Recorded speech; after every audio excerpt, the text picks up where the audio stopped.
Now, Joe, of course, you've been in the Philippine gaming industry for years, decades now. Decades. Decades, yes. But I want to ask you, how can you describe to us the evolution of the Philippine gaming industry, over the past decades, what you've seen?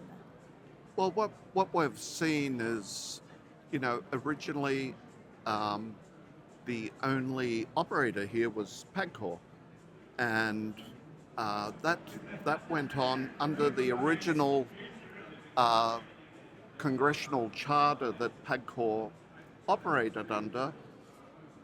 It was only PAGCOR that could operate casinos.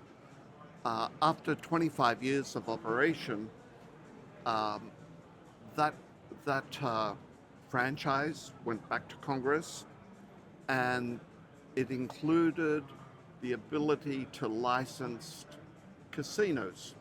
And that's where we saw the development of Entertainment City and the integrated resorts. And that started about 10 years ago.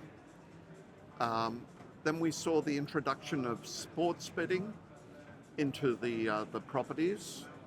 Then, with the onset of COVID, we saw during the COVID period, with the requirement for business continuity, a lot of properties was closed. We saw remote gaming coming. So the a lot of the licenses that we see today, PIGO, were issued during that period as a disaster recovery to extend the casino floor into the online world. Now, where we are today, we can see online gaming and land-based gaming on par.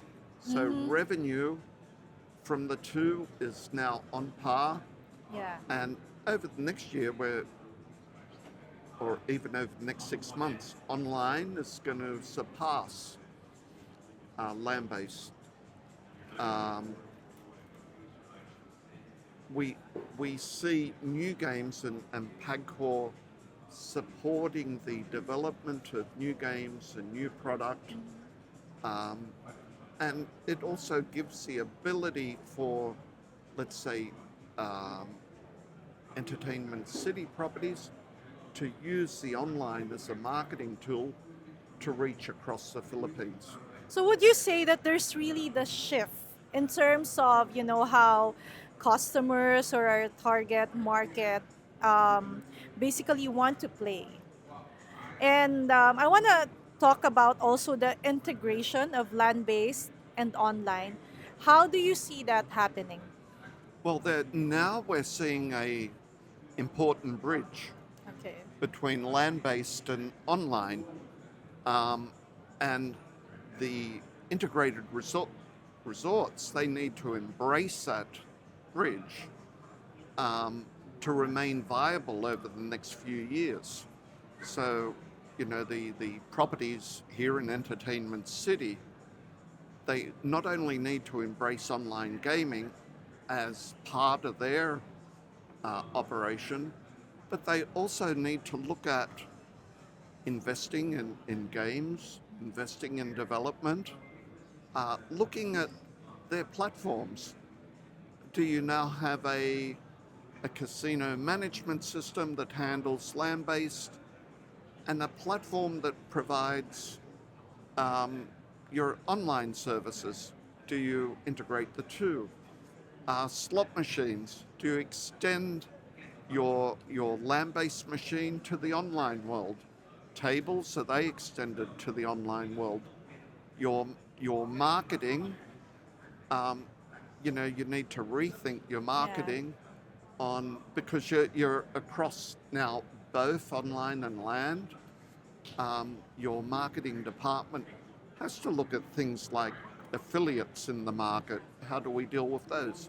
Payment gateways, your KYC providers. Yeah. How do we now look at KYC as being part of the integrated system? Mm-hmm. Mm-hmm. So, um, yeah, it's exciting now. And Next, we'll get into AI and how that's All going the to, technology and how it will. all the tech and how that's going to change the way we operate, both online and LAN.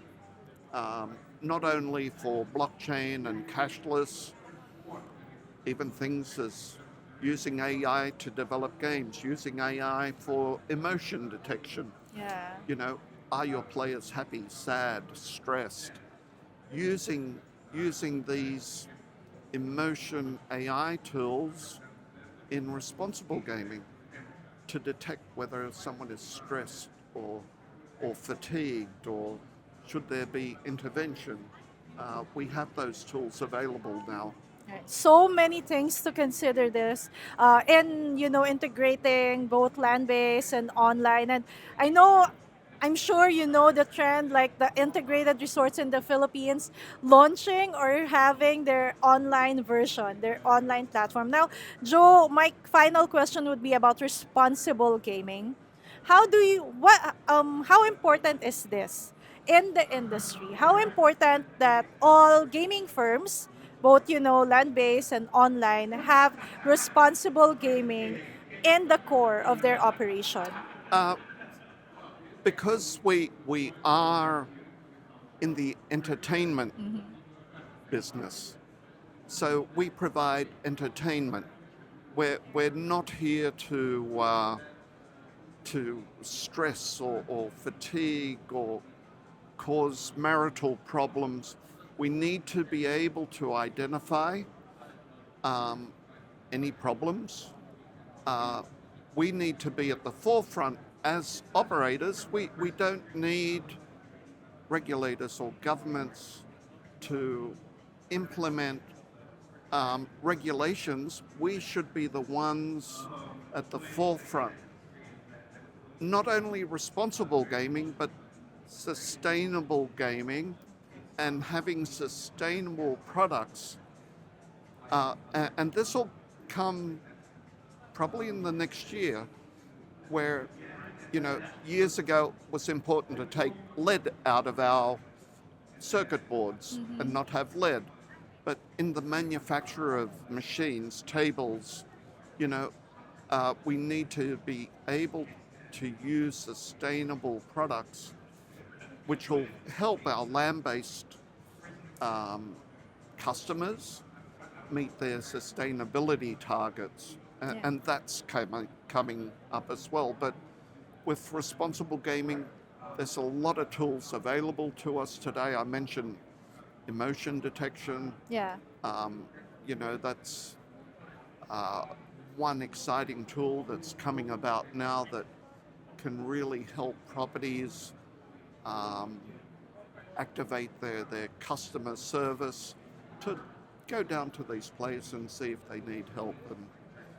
And that's where we're at. Yeah. Very important things there. Responsible and sustainable gaming. Joe, thank you so much for your time. Jenny, my pleasure, and thank you for Sigma for another wonderful event.